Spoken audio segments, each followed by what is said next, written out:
Hello and welcome to another episode of Moose's Gear Goo Review.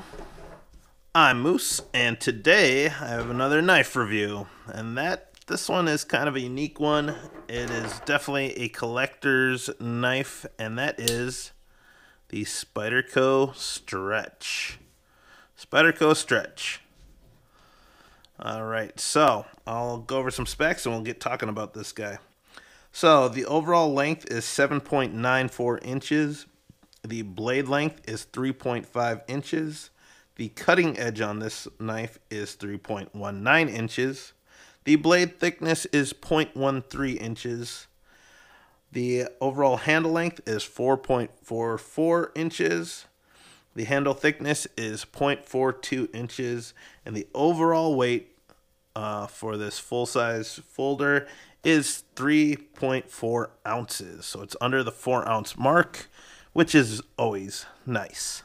So that being said, this is a really cool looking knife from Spyderco.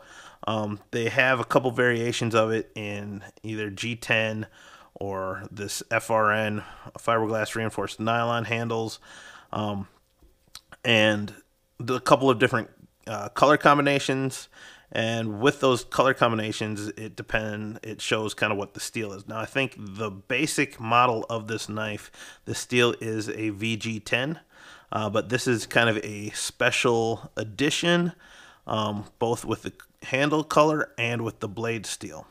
We'll get to the blade steel in a second, but the unique thing is with this design of the blade, it has some really unique curves that kind of swoop and recurve and then drop. And what that does, it just gives it a really unique look. And the function of it is more or less, it functions the same. It's just more or less the look. So what we have here, we have a plain edge that has a very soft sweep up that gives it some belly, but not that much. It has a satin finish blade. We have the kind of raised spine of the blade because of the Spyderco opening hole, or the spider hole. So you get your thumb in there, boom, which also gives it an ambidextrous open. It also creates a thumb ramp that they did jump. And because the blade cutting edge actually starts a little bit farther from the pivot, they're able to kind of create a finger choil so you can bite up on the blade and do some finer work, which is always enjoyable. But unlike other ones, this isn't very deep, so it's kind of easy to want to go a little past it. There is some jimping though to lock you in, so just be aware that if you move up there, you're going to want to have a sure grip and know where your finger is. Then it swoops down and kind of re-raises, so it's almost like a recurve here. I don't know really what the purpose was, or if it was just trying to give a unique look. They could have just dropped it, but I think what it does is kind of extend the length of the blade more rather than coming straight down. It might also improve the strength of the tip of the blade. It is a full flat grind, which Spyderco always does a fantastic job on. On the front side, you see the Spyderco logo. It says Spyderco, and the blade steel, which is ZDP 189. So ZDP 189, which is a very premium stainless steel. It's considered a super steel for its corrosion resistance and edge retention. So definitely this adds to the price because of that. On the back side, you see that it is made in Seki City, Japan. And then it has Sal Glesser's initials or insignia on it because he was the one who designed it. I don't know if you'll be able to pick that up.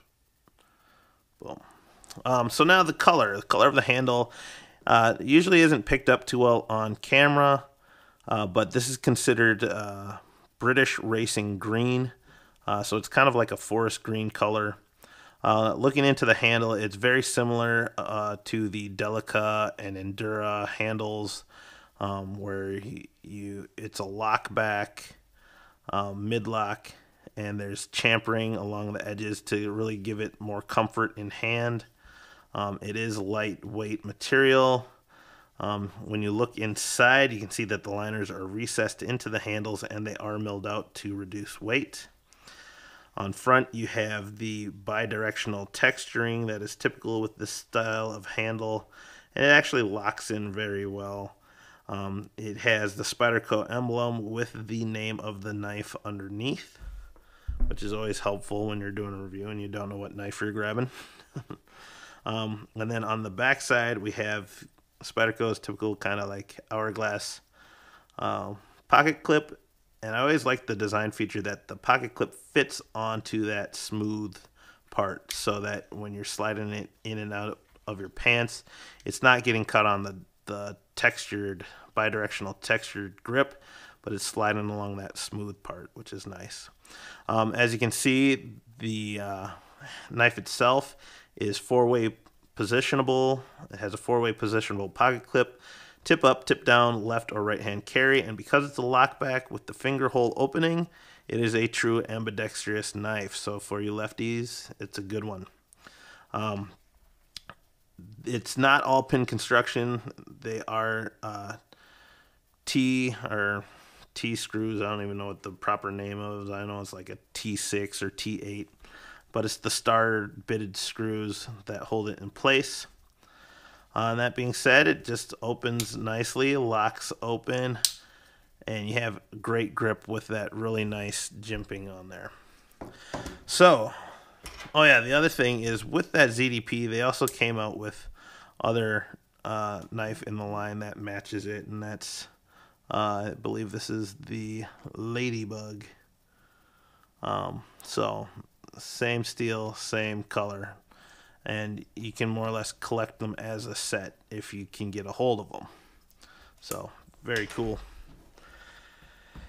So let's check this out. Oh, by the way, it didn't come with a mirrored polish edge. That was done by a friend that I traded for this knife, as well as the custom lanyard was put on there. So just to make a note of that. So let's compare it to some other knives. So in the larger folder section, we have the Kershaw Dash, which is new and super cool. We have the Bird Raven 2, which is almost in every one of my reviews.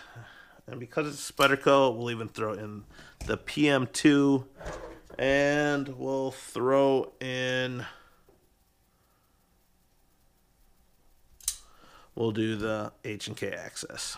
All right, so blade length, they're all about 3.5 inches, except the H&K Access is longer. Handle length, the PM2 handle is, I believe, the longest. So there you have that. Now into blade thickness. Just like the Delicas and the Enduras, it is a little bit thinner. So the PM2 definitely beats out the Stretch. The Kershaw Dash also seems to be slightly thicker. Cool knife. We have the HK Access, which is thicker. And then we have, of course, the Bird Raven, which I love the thickness of this blade. All right. That being said, it is a lockback, so it's recommended to close with 2, but because it has that section of jimping that's also a choil, if you have your finger in the front, you can kind of swing it close, but even then, I don't recommend it. But definitely a cool, unique blade, and it's actually very comfortable in hand. It has kind of the finger guard there, choil, and then it kind of sweeps back to lock in the pinky as well.